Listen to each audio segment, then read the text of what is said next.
हाय। आज का हमारा टॉपिक है ionization constant and ionic equilibria और साथ में ऑस्टवाल्स डाइल्यूशन लॉ, जिसे डिसोसिएशन ऑफ वीक एसिड और बेस भी कहा जाता है।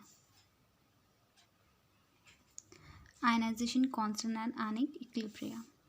Ionization of weak electrolyte, A B हमने यहाँ वीक इलेक्ट्रोलाइट ले रखा है जो अपनी सॉलिड स्टेट में है। एक्वस सॉल्यूशन में ये अपने ए पॉजिटिव आयन और बी नेगेटिव आयन को फर्निश करेगा। Such an equilibria is called ionic equilibria. अगर हम यहाँ पे लॉ ऑफ केमिकल इक्विलिब्रियम को अप्लाई करें तो हमारे पास एक कांस्टेंट आता है के आई, दैट इज आयनाइजेशन कांस्टेंट, जो कि इक्वल है प्रोडक्ट्स की कंसंट्रेशन का प्रोडक्ट डिवाइडेड में रिएक्टेंट्स की कंसंट्रेशन। के आई आयनाइजेशन कांस्टेंट है। फॉर वीक एसिड के लिए अगर हम लिखें तो के आई को रिप्लेस करके हम लिखेंगे K A, which is known as ionization constant for weak acid.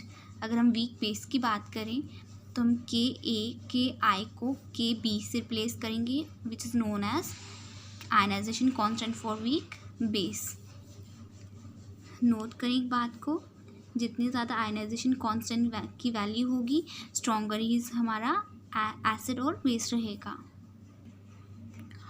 Next है ऑस्टवाल्स डाइल्यूशन लॉ या डिसोसिएशन ऑफ वीक एसिड और बेस। अगर हम वीक एसिड की बात करें, हमने यहाँ एसिटिक एसिड लिया हुआ है जो कि एक वीक एसिड है। डिसोसिएट होकर ये acetate ion plus H positive ion को फर्निश करेगा। इनिशियल कंसंट्रेशन जो एसिटिक एसिड की let it be C. At that time product की कंसंट्रेशन तो कुछ नहीं होगी, they are zero. Equilibrium concentration की बात करें, लेट इट बी हमारे पास कंसंट्रेशन जो है वो 1 मोल है।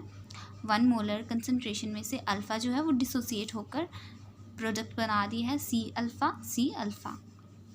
Ionization constant for weak acid अगर हम लिखें K A, that is products की कंसंट्रेशन का प्रोडक्ट डिवाइडेड में रिएक्टेंट्स की कंसंट्रेशन। अगर हम इक्विलिब्रियम कंसंट्रेशन को इस यहाँ पर पुट करें, ये वैल्यूज़ को यहाँ पुट करें इसमें, तो हमारे पास आएगा CH3 एसिटेट आयन की कंसंट्रेशन है सी अल्फ़ा और H पॉजिटिव आयन की कंसंट्रेशन है सी अल्फ़ा डिवाइडेड में CH3COOH एसिटिक एसिड की कंसंट्रेशन है ये यहाँ पर पुट कर दिया। तो हमारे पास के ए की वैल्यू क्या आ गई, this equation, this is known as Ostwald's dilution equation. For weak acid alpha की वैल्यू जो होगी वो बहुत ही स्मॉल रहेगी। देयरफॉर जो 1 में से अल्फ़ा की वैल्यू हम जो निगलेक्ट कर रहे हैं ऐसे, ये यूनिटी के इक्वल आएगी क्योंकि अल्फ़ा की वैल्यू बहुत ही स्मॉल है। तो अगर हम किसी भी बहुत ही स्मॉल वैल्यू को अगर हम 1 से में से माइनस करेंगे तो हमारे पास वैल्यू 1 ही आएगी। तो हमारे पास के ए की वैल्यू क्या आ गई, सी अल्फ़ा स्क्वायर। रीअरेंज करेंगे तो अल्फ़ा की वैल्यू हमारे पास आ गई √KA डिवाइडेड में सी। हम इसे कैसे डिफाइन कर सकते हैं, for weak binary electrolyte with small degree of dissociation, the degree of dissociation is inversely proportional to square root of initial concentration of electrolyte. Further अगर हम V इज़ द वॉल्यूम ले लें of solution in litres containing 1 mole of electrolyte, तो concentration को जो हमेशा molarity में रहती है तो हम इसे कैसे लिख सकते हैं, 1 mole of electrolyte divided by volume of solution in litres. इस वैल्यू को अगर हम इस इक्वेशन में पुट करें तो हमारे पास आंसर, तो हमें ये वैल्यू सी की वैल्यू इस इक्वेशन में पुट करनी थी, तो हमारे पास सोल्यूशन क्या आ गया, √KA multiply volume of solution in litres. तो अल्फ़ा की वैल्यू हमारे पास आ गई √KA multiply volume of solution in litre. With dilution बहुत इंक्रीज़ करेगा तो हमारे पास अल्फ़ा की वैल्यू भी बहुत इंक्रीज़ करेगी। तो हम यहाँ ऑस्टवाल्स डाइल्यूशन लॉ को कैसे एक्सप्लेन करेंगे, for weak binary electrolytes with small degree of dissociation, the degree of dissociation is directly proportional to the square root of volume in liters containing 1 mole of electrolyte. Similarly अगर हम weak bases की बात करें, same वैसे ही करेंगे जैसे हमने पीछे बेस के केसेस में किया है, हमने यहाँ एसिड के केस में किया है। हमने यहाँ वीक बेस ले रखा है NH4OH, ये डिसोसिएट होकर हमें देगा NH4 positive ion plus OH negative ion.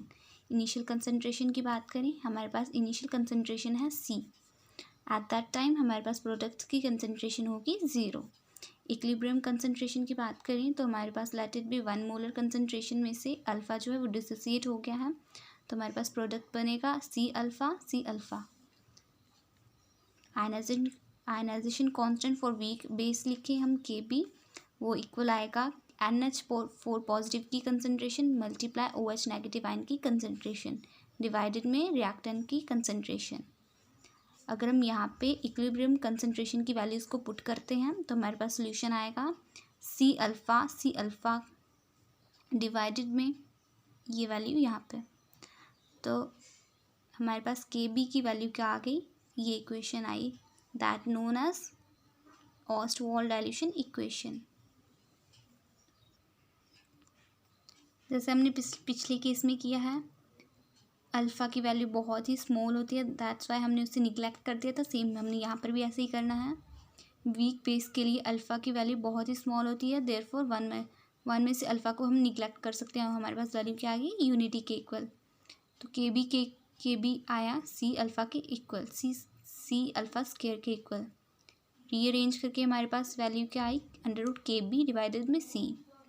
हम इसे कैसे डिफाइन कर सकते हैं, for weak binary electrolyte with small degree of dissociation, the degree of dissociation is inversely proportional to the square root of initial concentration of electrolyte. Further, हम अगर V is the volume of solution in liters containing 1 mole of electrolyte, then C concentration is equal to 1 mole of electrolyte divided by volume of solution in liters. अगर हम ये C की value इस equation में put करें तो हमारे पास alpha की वैल्यू आएगी √KB multiply volume of solution in litres. तो हम यहाँ से ऑस्टवाल्ड डाइल्यूशन लॉ को लिख सकते हैं जैसे हमने एसिड के केस में लिखा, यहाँ ये वाला। That's very easy topic. आप 2-3 बार रिवाइज करोगे तो इसे बहुत इजीली ग्रैब कर सकते हो।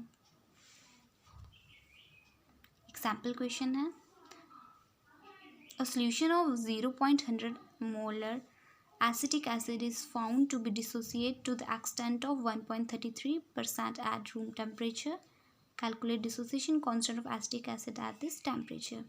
हमें कंसंट्रेशन दे रखी है एसिटिक एसिड की, अल्फ़ा की वैल्यू दे रखी है और हमें बोल रहे हैं dissociation constant of acetic acid निकालो। एसिटिक एसिड एक वीक एसिड है, तो बेसिकली हमें बोल रहे हैं Ka की वैल्यू फाइंड करो।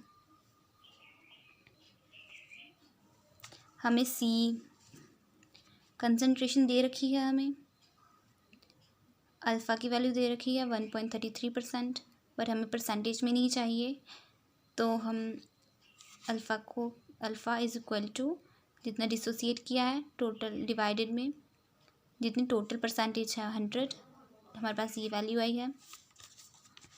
रिकॉल करने के लिए मैंने ये लिखा हुआ है कि एसिटिक एसिड डिसोसिएट होके acetate ion plus H positive ion देगा। इनिशियल कंसंट्रेशन ये रहेगी, इक्विलिब्रियम कंसंट्रेशन ये रहेगी, हमारे पास Ka की वैल्यू ये आई। तो बेसिकली ये इक्वेशन हमारे पास ये आई है, ये जस्ट रिकॉल करवाने के लिए है। तो हमारे पास यहाँ पे कंसंट्रेशन की वैल्यू है, ये अल्फ़ा की वैल्यू है, तो सब यहाँ पे वैल्यूज़ पुट करके हमारे पास इक्वेशन ये आई।